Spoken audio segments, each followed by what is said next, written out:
ये user.uid है, माशाल्लाह थोड़ा और डेटा। ये वाली वैल्यू कौन उठाएगा? यूजर क्रेडेंशियल वाली टेबल उठा के मुझे देगा ये वाली आईडी, और ये आईडी मैं पता है किसमें डलवाऊंगी?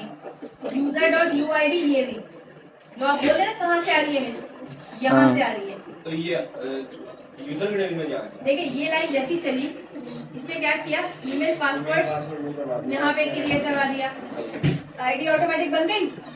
इस आईडी को उठा के इसने क्या किया, फायरबेस के फाइल स्टोर के डॉक्यूमेंट आईडी बना दी उसको।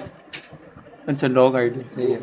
इसको अपनी आईडी क्रिएट नहीं करने दी, मैंने इसको बोला ऊपर वाली आईडी तुम अपनी आईडी लो। इस वाले में जितने मतलब कि यूजर रजिस्टर होंगे उन सबकी आईडी और सबकी आईडी इसमें जाती रहेगी। हम वहां से उनको मतलब कि वो करेंगे रोल असाइन। देखिए आप जब दो टेबल बनाते हैं, टेबल देखिए जो लेट आए वो भी देखिए। बेस में ये जो बाय डिफॉल्ट यूजर जा रहा है ना, उसको एडमिन कैसे असाइन करेगा किसी को? वही तो एडमिन या तो ड्रॉप डाउन बना दो या तो फिर एडमिन का रजिस्टर पेज अलग करवा दो। और फर्ज करो हार्ड कोड नहीं डाल, मैंने एक Daraz.pk की एप्लीकेशन दी, उसमें तो और एडमिन और यूजर का काम दे दिया, तो हर कोई एडमिन बन जाएगा। वही तो पहले एडमिन का खुद असाइन करेगा, पहले एडमिन आपको असाइन कर दिया, उसके बाद हम एडमिन पैनल पे शो कर देंगे वो इसको एडमिन की रजिस्ट्रेशन अलग बनती है।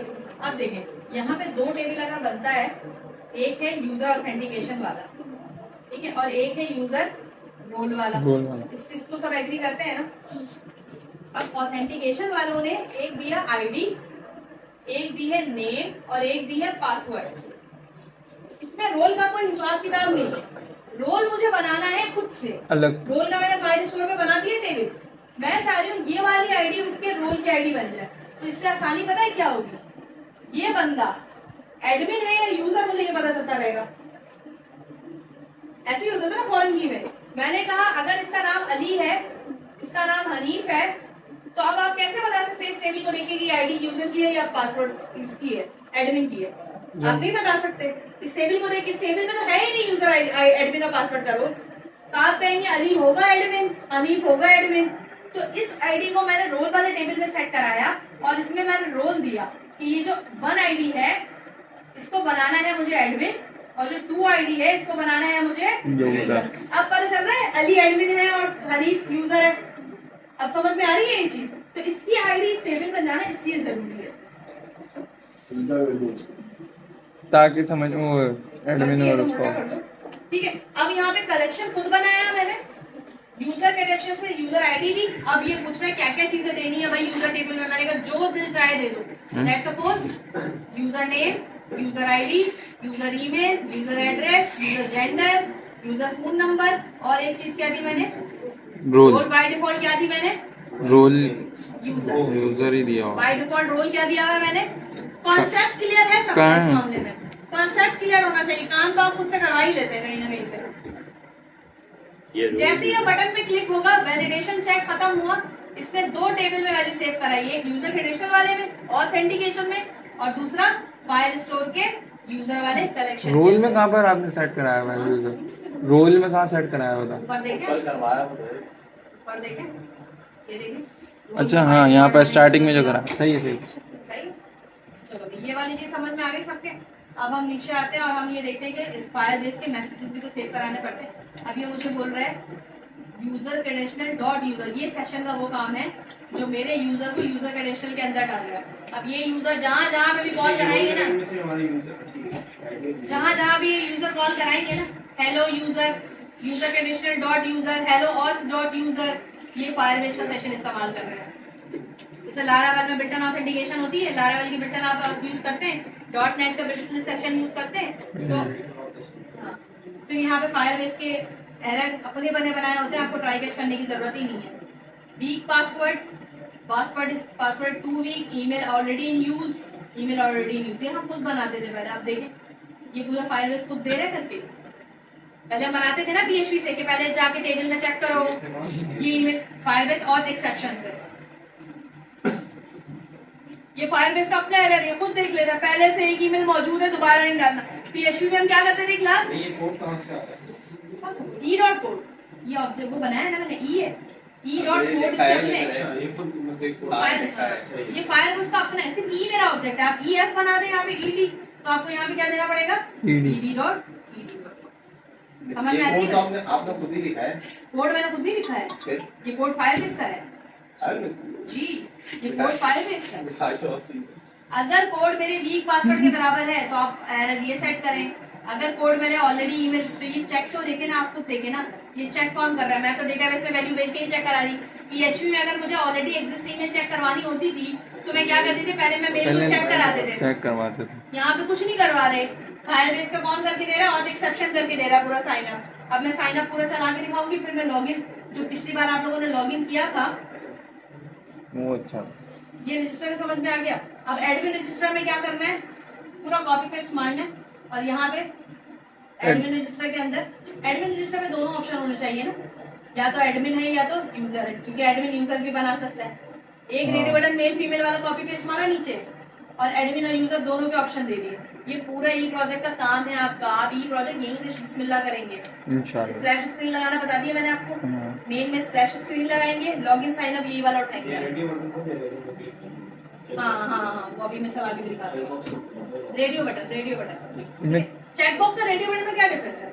चेक बॉक्स मल्टीपल करता है, रेडियो सिंगल रखता है। तो देखिए ना, अब आप कुछ सोचें कि यहाँ चेक बॉक्स लगेगा, रेडियो बटन लगेगा। यहाँ रेडियो ही लगेगा। मैं सिर्फ यही चीज क्लियर करवा दूँ, ठीक है?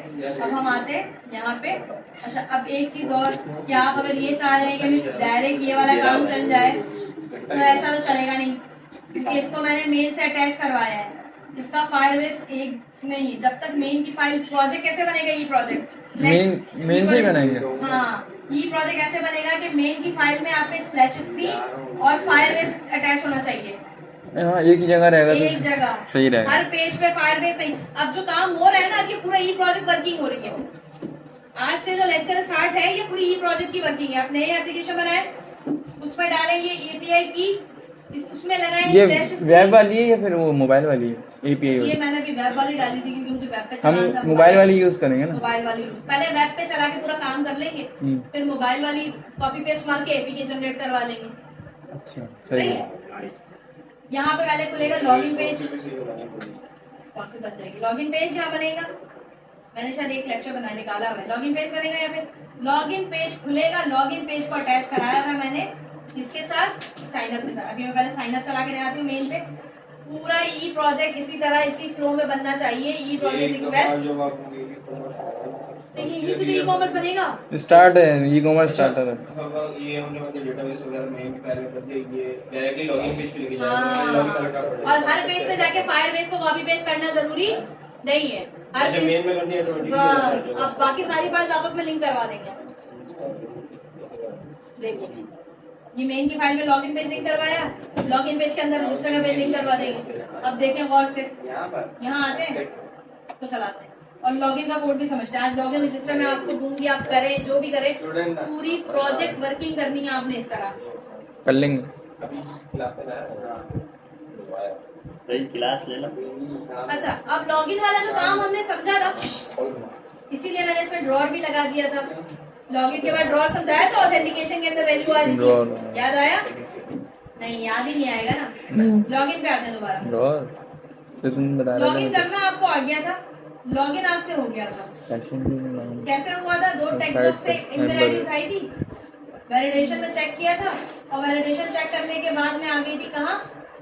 यूजर क्रेडेंशियल साइन और sign in with email and password. Sign in with button के पीछे ये कोड लगाया था वैलिडेशन के बाद, याद आ रहा है ना सबको? Sign in with email and password, button के क्लिक के बाद।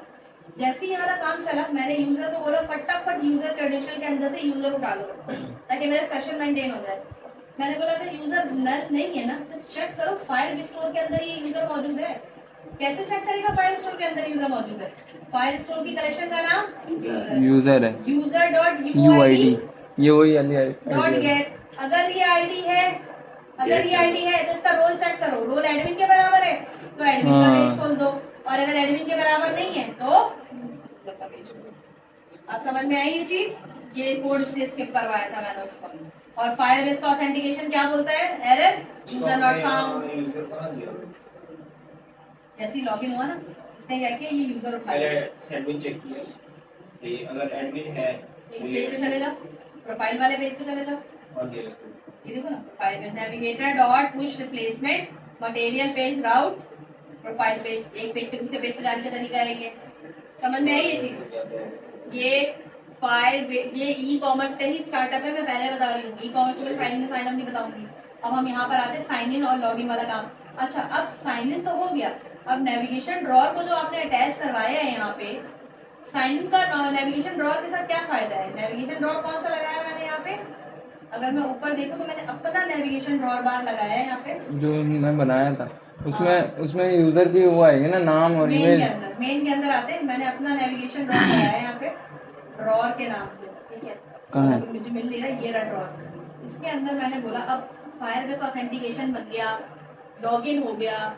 सेशन कहाँ इस्तेमाल करें? PHP में सेशन कहाँ इस्तेमाल करते हैं? सबसे पहले फायरबेस ऑथ को इनिशियलाइज करवाएंगे, यूजर क्रेडेंशियल को मैंने बोला ऑथ डॉट करंट यूजर, जो लॉगिन है उसका सेशन दे दो मुझे। अच्छा, ऑथ डॉट करंट यूजर क्या करता है? जो लॉगिन होता है उसको उसका सेशन दे देता है। ऑथ डॉट करंट यूजर, जो लॉगिन हुआ उसका सेशन इसको मिल गया।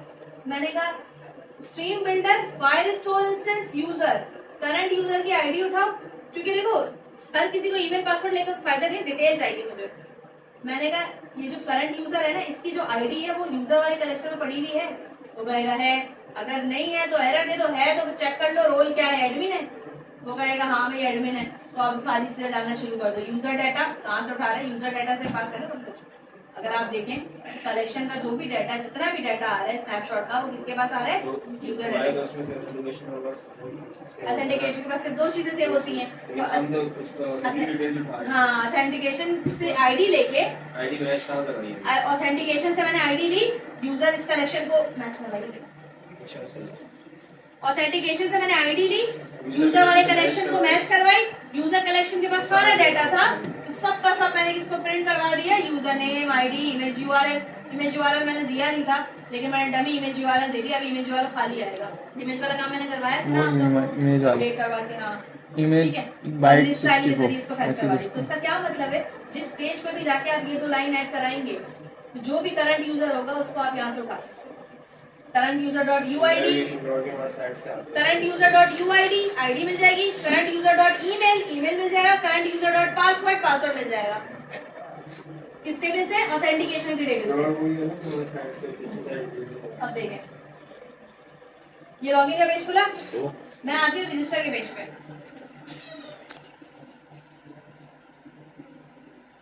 ये तो एडमिन वाला खुला है। एडमिन का रजिस्टर खुल रहा है, बिल्कुल सेम है, सिर्फ कुछ भी इतना डिफरेंस नहीं है। वो चेक बोल रहा कोई हूँ। बड़ा सा बताऊँ ना, मैं ये फोल्ड वाला ले लें। आईपैड कहाँ है? बड़ा धुंधला सा आ रहा है मोबाइल वाला ही सही था।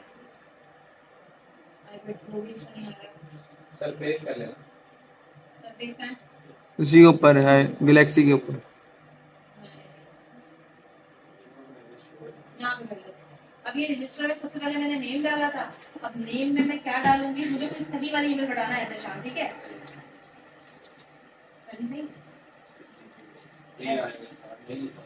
ये ईमेल बताओ सही वाली। 41 SHAM नहीं ऐसे शाम से हो गया ना, ARAIN।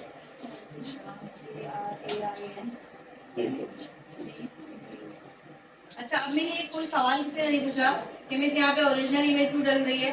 वो आपने बताया तो था ऑथेंटिकेशन में जाएगी, ऑथेंटिकेशन ठीक के है? लिए। पासवर्ड डाल देती हूँ मैं #123 प्लस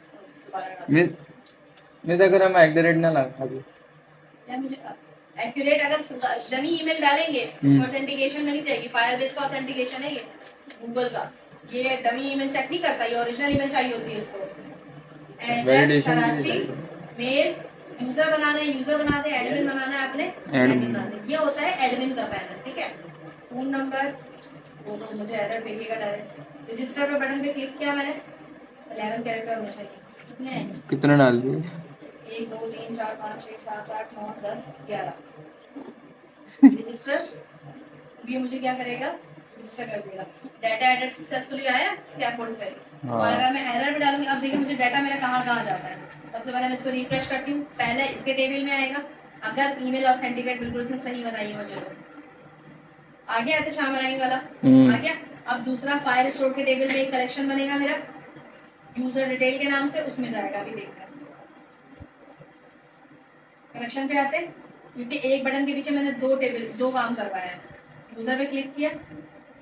अब एहतशाम एक चीज चेक करना है कि ये जो यूजर आईडी है, ये वाली यूजर आईडी और ये जो आपकी ये वाली यूजर आईडी आ रही है 1HM से याद रखना। 1HM ऑथेंटिकेशन की आईडी 1HM है, हाँ सेम आईडी है। क्लियर हो गया ये वाली चीज? ठीक है। अब ये वाली चीज कॉन्सेप्ट क्लियर करना। कोड तो अब तुम लोग को चैट जीपीटी तक दे देता है, कॉन्सेप्ट क्लियर होना चाहिए सर सारे। अब देखें, जैसे मैंने इसमें क्लिक किया ना, ये मुझे पूरा इसका डाटा भी दे देता है अगर मैं फॉरन की मिलाती हूँ तो। पर अभी नहीं दे रहा। रोल क्या है? Admin number. मैंने यहाँ पे ना पिक्चर भी ऐड करवाई। पिक्चर में आपको पता है ना वही वाला हिसाब होगा, बेस इमेज, बेस 64 इमेज वाला। ठीक है। तो अब यहाँ पर आके आपको ये पूरा सेव करवाता है ये डाटा। यहाँ से उठ के मेरे सारे डाटा समान होगा। अब आए हम इसको लॉगिन भी करके देखते हैं। रजिस्टर को बैक किया, फॉरगेट पासवर्ड। देखिए ऑथेंटिकेशन का फायदा इतना जबरदस्त होता है, फॉरगेट पासवर्ड की भी कोडिंग नहीं करनी पड़ती आपको। ये देखिए, हाँ ये देखिए फॉरगेट पासवर्ड पे आए जरा, reset.dart पेज डिजाइन किया। इसका ना एक कोड है, फायरबेस और instant send password reset email. बस और ये सब डिजाइनिंग है। ये वो ओटीपी जो तुम लोग चैट जीपीटी से करा वो तो लोगे ना, ओटीपी जो आता था वो और सब ईमेल पे आएगा। अभी देखें कैसे आता है। दादा अभी ये एहतशाम के ईमेल पे जाएगा फॉरगेट पासवर्ड। मैं साजिदा वाली ईमेल करवा के दिखा देती हूँ ताकि आपको ये चीज समझ में आ जाए कि बाकी में ज्यादा मैंने एहतशाम को मेल बोलनी पड़ेगी। चलो एहतशाम खोलो तो।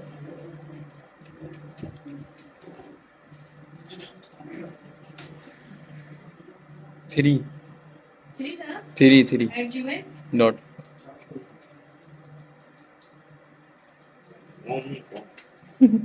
एहतशाम की आईडी बोलेगा, रीसेट पासवर्ड का लिंक उसके पास जाएगा, वो रीसेट पासवर्ड करेगा, मैं यहाँ से लॉगिन कर लूंगी। सही है यार। और कोडिंग कुछ भी नहीं है, इसकी एक लाइन है, रीसेट पासवर्ड विद ईमेल। वो वापस दिखाइए वो कोड। इसलिए मैंने कलेक्शन के अंदर जाके लॉगिन वाला काम नहीं कराया, ऑथेंटिकेशन का काम किया। अगर हम कलेक्शन से करवा देते तो ये सब कुछ खुद ही करना पड़ता। खुद करना पड़ता है। इसलिए मैंने इसको फाइंड किया, फाइंड करके मैं सारी चीजें रिफ्रेश करो।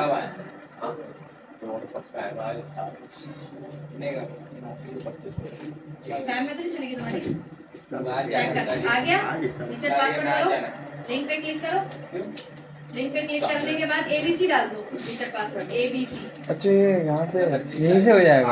ABC 1 2 3 डाल दो, ABC 1 2 3 हो गया। अब यहाँ पे लॉगिन करती हूँ मैं, ABC 1 2 3 वही जीमेल तो वही।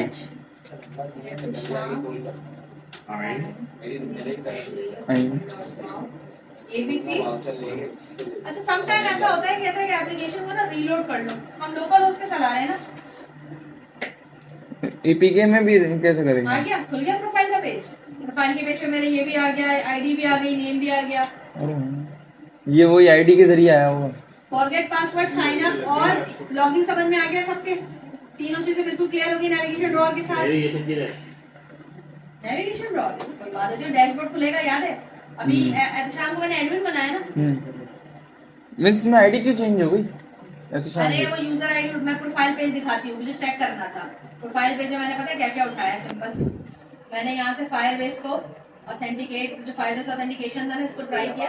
मैंने कहा इस करंट यूजर के पास क्या क्या होगा, आप मुझे दिखाओ निकाल के। तो इसने क्या किया, एक तो साइन आउट वाला, साइन आउट की देखो लाइन कितनी है, fire all instance sign out dot sign out. नहीं अभी तो मैंने सिर्फ इसमें लगाया dot sign out, fire all dot instant dot sign out, fire all dot instant डॉट फॉरगेट पर रीसेट पासवर्ड। समझ में आती है वाली चीज, बनी बनाई चीज है साइन आउट की। साइन आउट में साइन आउट कर देगा। और मैंने कहा चलो बेटा जब दिखाओ, करंट यूजर के पास ईमेल है वो दिखा रहा है, करंट यूजर के पास डिस्प्ले नेम है, फोटो यूआरएल है, लेकिन सब खाली है। अच्छा वो यूआरएल था और ईमेल दे रहा है मुझे, ये देखें सिर्फ आईडी और ईमेल दे रहा था मुझे वो प्रोफाइल वाले पेज पे। वही बोल रहा था आईडी चेंज हो गई ना। यूजर आईडी चेंज नहीं हुई बेटा, वही वाली आईडी है। मैं दिखा दूंगी ptm@gmail.com। अब ये मेरे पास मैंने हनीफ के नाम से आईडी यूजर बनाया था। नहीं अब देखिए ये आईडी, ये कोई और सी वेलकम नल, ये वेलकम नल क्यों आ रहा है? ये भी एडमिन होगा। ये लॉगआउट का आइकन है, देखो जैसे मैं इसको यूं क्लिक करूंगी लॉगआउट करके साइन इन पे चला जाएगा। बैक नहीं था, वो लॉगआउट का आइकन था। हमने वो उसमें रखना पड़ेगा ना, ड्रॉप डाउन में, प्रोफाइल वाली। वेबसाइट वाला काम करता है हमारे दिमाग में।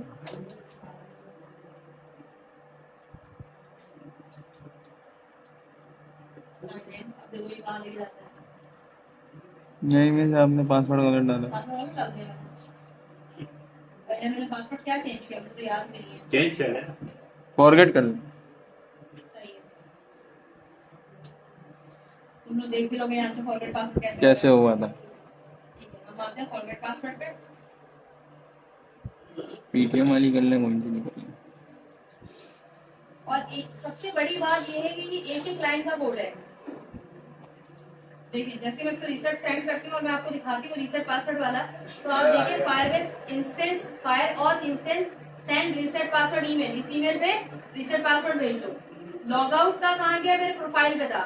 फायरबेस इंस्टेंस साइन आउट, बस ऑन प्रेस पे साइन आउट हो जाएगा।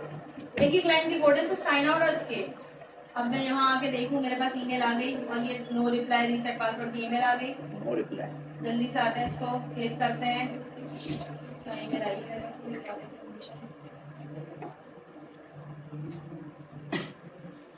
दोबारा आते हैं, यहाँ लिखती हूँ मैं एपटेक 123 पासवर्ड है, ठीक है, एपटेक 123 पासवर्ड है। सबमिट किया, दोबारा आए, बैक गए, क्या पासवर्ड डाला है, एपटेक 123। यहाँ पे वो आई वाई आइकन को डाल देना। अच्छा ये नल वैल्यू एकदम से दे रहा था, अब ये डैशबोर्ड आ गया आपका। आ गई भाई। मैं डैशबोर्ड जरा सही से दिखाना है। डैशबोर्ड आ गया अब आपका, इमेज भी आ रही है डैशबोर्ड पे। मैंने कहा था इमेज वाला काम इस पे करवाऊंगी, हाँ मुझे याद है वो। ये डैशबोर्ड आ गया, इस पे आपके पिक्चर भी आ रही है, बाइक भी आ रही है, और ये आ रहा है आपका नेविगेशन ड्रॉअर, जो कि आपको दे रहा है हनीफ खान नाम है। ये 2 टेबल से उठा रहा है। हनीफ खान उठा रहा है यूजर वाले कलेक्शन से, ये ईमेल उठा रहा है मेरी ऑथ वाली में। ठीक है, अब ये इसको क्लोज करना है। अब यहाँ पे बटन क्लिक करें। मैं ये तो आपने बटन नीचे लगा, ऊपर लगा। तो तुम ऊपर लगा लो, ये लॉग आउट का बटन थोड़ी ड्रॉअर का क्लोज है। अच्छा तो नहीं, नेविगेशन ड्रॉअर का क्लोज है ना, ये अच्छा। नेविगेशन ड्रॉअर बंद कैसे करोगे। वो तो हम अब इस डैशबोर्ड से आगे, ये डैशबोर्ड तक का हो गया आपका काम। ये जो डैशबोर्ड बना है, डैशबोर्ड के आगे आप क्लिक करेंगे, क्लिक पे भी कोई बटन प्रिंट करवाया हुआ है, इस पे भी काम होगा। अब ये डैशबोर्ड पे वैल्यू कैसे आ रही है समझा चुकी थी मैं। वैसे जिस तरह लिस्ट व्यू में वैल्यू आ रही है, सेम उसी तरह ये डैशबोर्ड है, कार्ड व्यू में आएगी। सेम उसी तरह, सिर्फ ग्रिड व्यू बिल्डर इस्तेमाल किया Grid view, है। card हम 2 तरह के बिल्डर इस्तेमाल करते हैं, एक लिस्ट व्यू बिल्डर, एक grid Grid view view builder. builder। List view builder के अंदर सिर्फ सिल्वर ग्रिड नहीं आता, बाकी सब कुछ वही होता है। आइटम काउंट पूछ रहे हैं, में ड्रॉअर बनाया है ये हमारे पेज पे कॉल कराया है यूजर के उस हाँ हर पेज पे कॉल, हर पेज पे कॉल कराओगे, क्योंकि मैंने इसको अलग से भी बना के दे दी थी। ये डैशबोर्ड मैंने अलग से चेक किया था, इमेज वाला काम था ना ये, मैंने इसको अलग से चेक किया था, वरना चेक करने की जरूरत नहीं है अलग से फायरबेस लगाने की। आप सिर्फ मेन में भी लगा देंगे ना, वो भी नेविगेशन ड्रॉअर सब में आएगा। जिस पेज पे आपको नेविगेशन ड्रॉअर चाहिए आप उस पेज पे लगा दें, आपकी मर्जी। इस तरह से ड्रॉअर है, ये वाला ड्रॉअर है, इसका नाम क्या है, माई ड्रॉअर। यहाँ पे आपका ड्रॉअर आता है ना, बस आपने क्या करना है, यहाँ पे माई ड्रॉअर करके लगा देना। ड्रॉअर की जगह पर माई ड्रॉअर एक जगह ड्रॉअर बना के फिर उसको कॉल कराते हैं। हर जगह